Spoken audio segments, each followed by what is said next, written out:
Satu, dua, tiga. Oke. Kelompok satu di sini ya. Satu.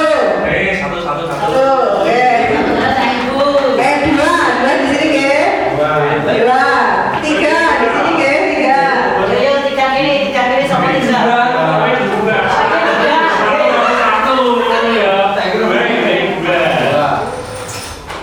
Ini tiga. Anak piro? Tiga. Satu, dua. Dua ini enggak. Gurunya guru. Ya kan sudah diputuskan siapa yang jadi guru, siapa yang jadi murid, dan siapa yang jadi pemantau. Pemantaunya ada dua ya. Nanti kita dengarkan. Yang kalian lihat itu nanti pemantau, karena pemantau nanti akan dia memberikan banyak alasan. Oke, Pak Guru kan gimana ya? Pemantaunya dua ya. Satu guru, satu murid, pemantaunya dua.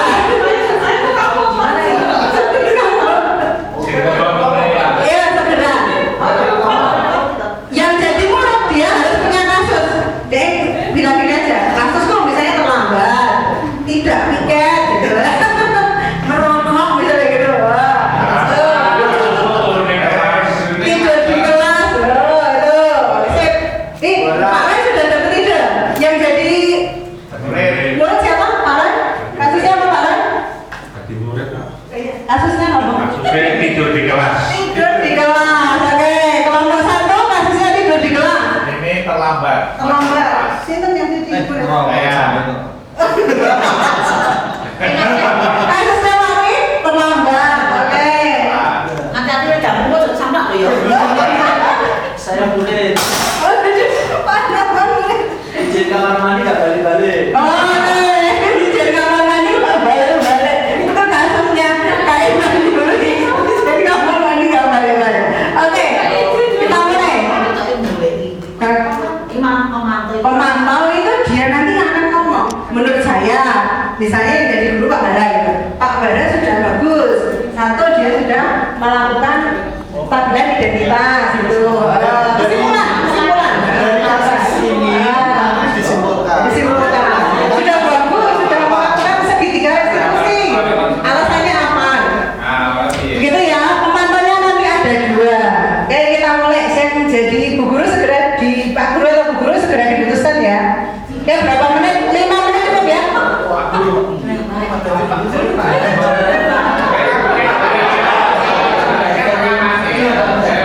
Permisi, Pak. Ya silakan masuk.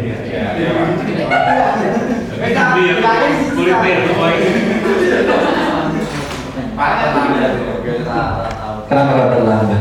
Oh iya Pak, nanti kan saya sebenarnya kan datang pagi Pak. Iya. Kompi dan itu. Tadi kan saya sudah datang dari rumah Pak, jam setengah tujuh kan di perempatan polanya itu Pak, dan saya itu tak lihat itu kan bos Pak, kenapa aku wong saya mau WA Pak Suwimen kan nggak punya nomornya Pak, wong saya sampai depan itu ditanya ngapa terlambat, banyak bos Pak, lo ini anak cat rubut rumah kan saya kan apa barang hitam-hitam loh Pak. Oh iya, itu ketampaknya. Minum ikan nih.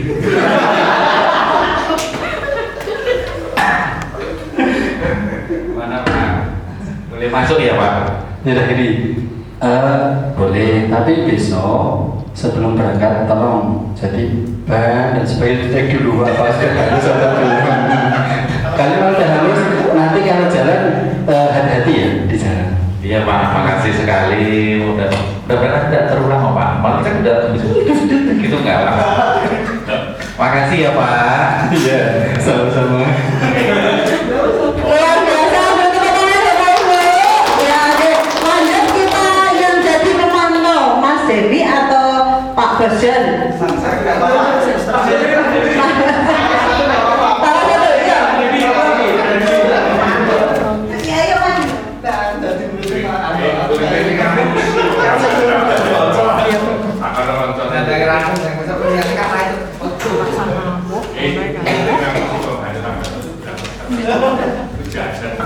Ini sudah melaksanakan juga. Ini tadi loh. Saya belum juga, cuma ada tambahannya. Yang pertama kita titeni. Jadi murid itu berapa kali dia alasan tentang kebocoran ban? Jangan-jangan sering dia memakai alasan itu. Masa kali bocor terus? Ya. Jadi kita perlu mengamati niteni berapa kali dan mungkin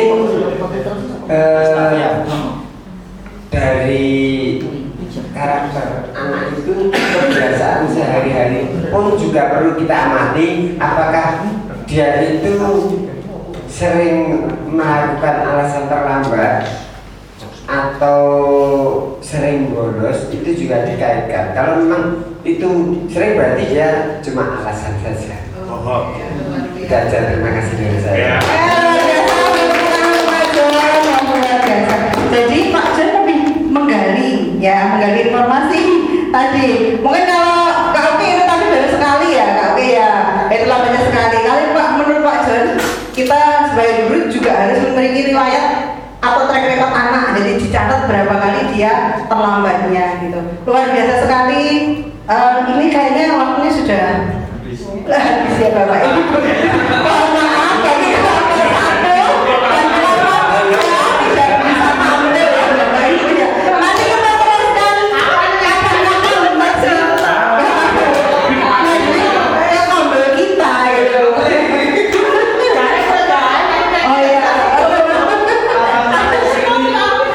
Ada yang kecewa belum tampil. Terima kasih ya atas partisipasinya. Luar biasa Bapak Ibu sudah bisa menerapkan segitiga restitusi dalam pembelajaran kita. Ada beberapa yang memang antusias mempraktekkan menjadi murid, jadi artisnya murid, karena setiap hari kita melihat murid seperti apa gitu. Terima kasih sekali Bapak Ibu. Wah, luar biasa sekali. Minta tepuk tangan yang meriah untuk keempat pemateri yang sangat luar biasa. Terima kasih kepada keempat narasumber yang sudah memberikan materinya yang luar biasa.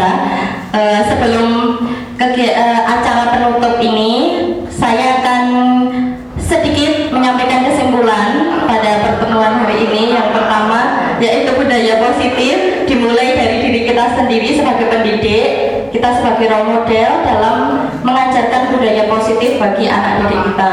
Kemudian yang kedua yaitu posisi kontrol guru itu ada 5. Tadi yang pertama penghukum, kedua pembuat rasa bersalah, yang ketiga teman, yang keempat pemantau, dan yang manajer. Ya, yang terakhir adalah manajer. Gemini. Ya, sudah. Ya sudah. Terima kasih Bapak Ibu yang sudah berkenan hadir pada kegiatan siang hari ini. Saya selaku moderator mengucapkan mohon maaf apabila saya selama memandu acara banyak salah dan kurangnya. Terima kasih. Assalamualaikum warahmatullahi wabarakatuh.